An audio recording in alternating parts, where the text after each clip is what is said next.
కార్యదర్శా మజాకా chief cheater secretary అంటండి. Chief secretary కాదు, cheater secretary. ఇష్టరాజ్యంగా ఇంటి పన్ను వసూళ్లు, ఒకే ఏడాదిలో 6 సార్లు పన్ను వసూళ్లు, వృద్ధులను మభ్యపెట్టడంలో మహాదిట్ట. చీటర్ సెక్రటరీపై చర్యలు తీసుకోవాలి, కలెక్టర్కు ఫిర్యాదు చేస్తాం మండలాధికారులు. ఒకటి అమ్మాయి వీడు ఎవడో పాపం పెద్దవాళ్ళ దగ్గర ఒకే ఏడాదిలో 6 సార్లు పన్ను వసూలు చేశాడంటండి వీడు. ఏం చేయాలి వీడిని? పిల్లి గుడ్డిదైతే ఎలుక బ్రేక్ డ్యాన్స్ చేసినట్లు గ్రామస్తుల అమాయకత్వాన్ని ఆసరా చేసుకొని అడ్డగోలుగా వసూలు చేస్తున్న ఒక కార్యదర్శి మాయాజాలం ఆలస్యంగా వెలుగులోకి వచ్చింది. గ్రామంలో వృద్ధులను మభ్యపెట్టి అడ్డగోలుగా ఇంటి పనులు, ఇతరితర పనులు రూపంలో అధిక వసూళ్లు చేస్తున్న వైనం అందరినీ అవాక్కేలా చేసింది. ఏకంగా ఒక ఏడాదిలో ఒక ఇంటి నుంచి సుమారుగా 6 సార్లు ఇంటి పన్ను వసూలు చేసిన కార్యదర్శి మాయాజాలం గురించి చర్చనీయాంశంగా మారింది. 6 సార్లు వసూలు చేశాడంటండి వీడు. ప్రభుత్వ చట్ట ప్రకారం ఇంటి పన్నులు గ్రామ పంచాయతీ అధికారులు సంవత్సరంలో ఒక్కసారి మాత్రమే వసూలు చేయాలి. అత్యవసరమైన 2 సార్లు పన్నులు వసూలు చేయాలి.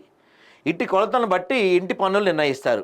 దాన్ని బట్టే గ్రామ పంచాయతీ అధికారి సంవత్సరంలో మార్చి నుండి ఏప్రిల్ వరకు వార్షిక సంవత్సరంగా పరిగణించి ఇంటి పన్నులు, నీటి పన్నులు చేయాలి.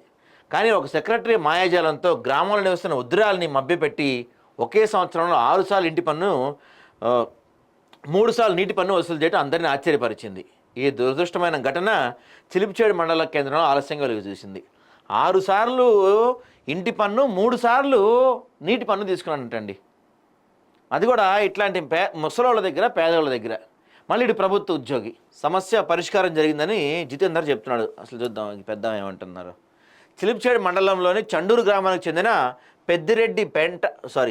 పెద్దిరెడ్డిపేట అంజమ్మ అనే మహిళ తన తోడి కోడలతో కలిసి గ్రామంలో నివాసం ఉంటున్నారు. తన చెల్లి కొడుకు కోడలు జీవనోపాధి కోసం హైదరాబాద్లో ఆటో తోలుతూ జీవిస్తున్నారు. అంజమ్మ వృద్ధురాలు కావడంతో ప్రభుత్వానికి వచ్చిన పెన్షన్ డబ్బులతో జీవనం కొనసాగిస్తుంది.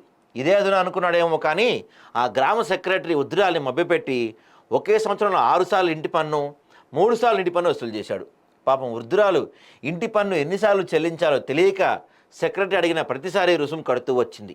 ఒకరోజు ఇంటికి వచ్చిన చెల్లెలు కొడుకు మహేష్తో ఈ విషయం చెప్పగా ఆ మాట విన్న మహేష్ ఆశ్చర్యానికి గురయ్యాడు. విషయం ఎవరికి చెప్పినా పట్టించుకోవడం లేదని గ్రామస్తులతో తెలుపగా సెక్రటరీ విషయం బయటికి వస్తే ఎక్కడ ఉద్యోగం పోతుందనే భయంతో మహేష్ను బేరసారాలతో లొంగ తీసుకొని చూశాడు. అసలు విషయం మీడియాకు తెలియడంతో సెక్రటరీ అసలు గుట్టుండి బయటపడింది. ఇప్పుడు మనకి తెలిసింది ఇది ఒక్కటే. తెలియకుండా ఇంకెంతమంది దగ్గర నుంచి తీసుకొని ఉంటాడు వీడు?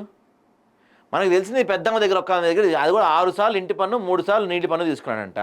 ఆ ఊరిలో ఇలా కొంచెం చదువుకోని వాళ్ళు, వయసు పెద్దవాళ్ళు, ఇలాంటి వాళ్ళు ఎంతమంది ఉండి ఉంటారు? వాళ్ళ దగ్గర ఎంత తీసుకొని ఉంటాడు వీడు? అందరినీ విచారించాలి కదా, మొత్తం తీయాలి బయటికి లెక్కలన్నీ. మల్లేశం, మా అమ్మ రాజమ్మ, మా పెద్దమ్మ అంజమ్మ ఒకే ఇంట్లో నివాసం ఉంటున్నారు. నేను జీవనోపాధి కోసం హైదరాబాద్లో ఉంటూ ఆటో నడుపుకుంటూ కుటుంబంతో జీవిస్తున్నా. వృద్ధురాలైన మా పెద్దమ్మని మోసం చేసిన గ్రామ పంచాయతీ కార్యదర్శి జితేందర్ ఒకే సంవత్సరంలో 6 సార్లు ఇంటి పన్ను, 3 సార్లు నీటి పన్ను వసూలు చేయటం జరిగింది. మా పెద్దమ్మను మోసం చేసిన సెక్రటరీపై అధికారులు చర్యలు తీసుకోవాలని కోరుతున్నా.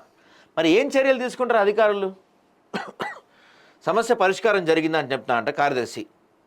అధిక ఇంటి పన్నుల విషయంలో ఆదాపు హైదరాబాద్ ప్రతినిధి చండూరు జితేందర్ను వివరణ కోరగా ఆ సమస్య ఎప్పుడో పరిష్కారం అయిపోయింది. ఒక ఇంటికి ఎన్నిసార్లైనా పన్నులు వసూలు చేయొచ్చని చెప్పడం గమనార్హం అంట. మరి దీన్ని ఏమంటారు? పొగరంటారా, బలుపు అంటారా, నన్ను అడిగేవాడు ఎవరులే అంటారా? ఒక ఇంటికి ఎన్నిసార్లన్నా పన్ను వసూలు చేయొచ్చు అంట. మరి ఎవరండి అధికారి? జితేందర్ అంట. మరి చూస్తున్నారా పై అధికారులు ఎన్నిసార్లన్నా పన్ను వసూలు చేయొచ్చు అంట. ఇదేడా మనం ఏం తెలంగాణలో ఉంటున్నాం, లేకపోతే ఏమైనా బ్రిటిష్ వాళ్ళు నైజాం సర్కార్ పాలనలో ఉన్నామో మనం? MPO Tirupati, MPDO Anand, DLPO Saibaba వివరణ.